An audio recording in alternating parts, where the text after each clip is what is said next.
Learning English through stories is one of the smartest things you can do. Why? Because your brain naturally remembers phrases, sentence structures, and vocabulary when they're connected to emotions and excitement. Instead of memorizing boring rules, you absorb the language while enjoying an adventure. It's real, fun, and way more effective. So before we begin, take a second to like this video, subscribe to LingTrack, and turn on the notification bell so you don't miss any more of these immersive learning stories. Trust me, your English will thank you. Let's jump into today's adventure. I entered the wrong gate at a Champions League match. Omar had never seen a Champions League match in person before. Back home, he used to watch every game on TV, sitting on the couch with a bowl of popcorn and his lucky scarf wrapped around his neck. He knew all the teams, all the players, and most of the coaches by heart. So when he finally saved up enough money and flew to Europe to watch a real match live, it felt like a once-in-a-lifetime moment. The game was taking place in a massive stadium in Spain. The crowd outside was huge, fans waving flags, singing, and shouting chants in several languages. The sun was just starting to go down, painting the sky a soft orange. Omar clutched his ticket and followed the crowd, feeling the rush of excitement build in his chest. His seat was supposed to be in the north stand, gate number 4. But in the sea of noise and movement, he wasn't paying full attention. Instead of reading the signs carefully, he followed a group of people wearing the same jersey as him, thinking they were headed in the same direction. Without checking again, he walked through gate number 14. At first, everything seemed normal. He scanned his ticket, smiled at the security guard, and found himself inside the stadium. The problem was, things didn't quite match the picture he had seen online. His ticket mentioned row 10, seat 12, but this section started at row 30.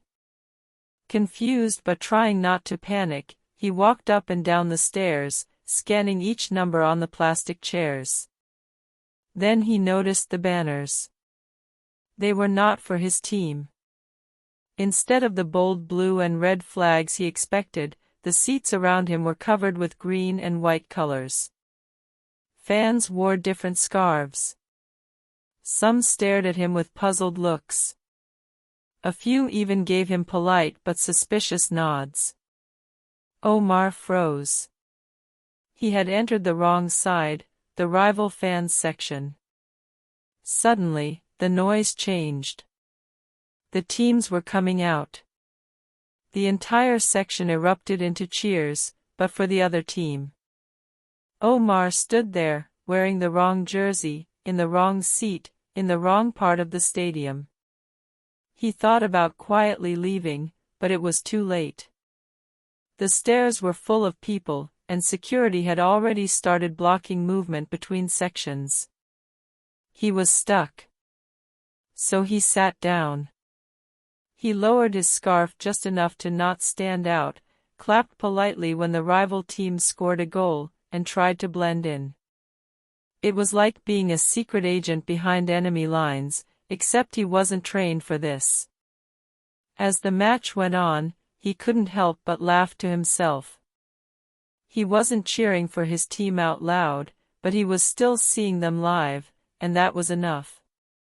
He kept checking his phone, watching highlights, and smiling whenever his team made a good move, even if he couldn't celebrate openly. When the final whistle blew, the rival fans jumped and shouted in celebration. Their team had won. Omar stood up with them, clapped with a calm smile, and slowly walked out with the crowd. Once he reached the main street outside the stadium, he wrapped his scarf proudly around his neck again and laughed harder than he had in days. He didn't get the view he expected. He didn't sit in the right seat. But he still had a story that no one else did. And while Omar was trying to survive the match under cover, you were learning English naturally. You picked up expressions like followed the crowd, stood out, behind enemy lines, and checked his phone.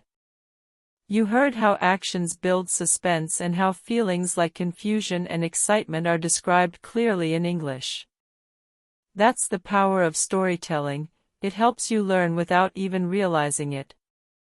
So if you enjoyed this story and want more fun, natural English learning, don't forget to like this video, subscribe to LingTrack, and turn on the bell so you never miss a story.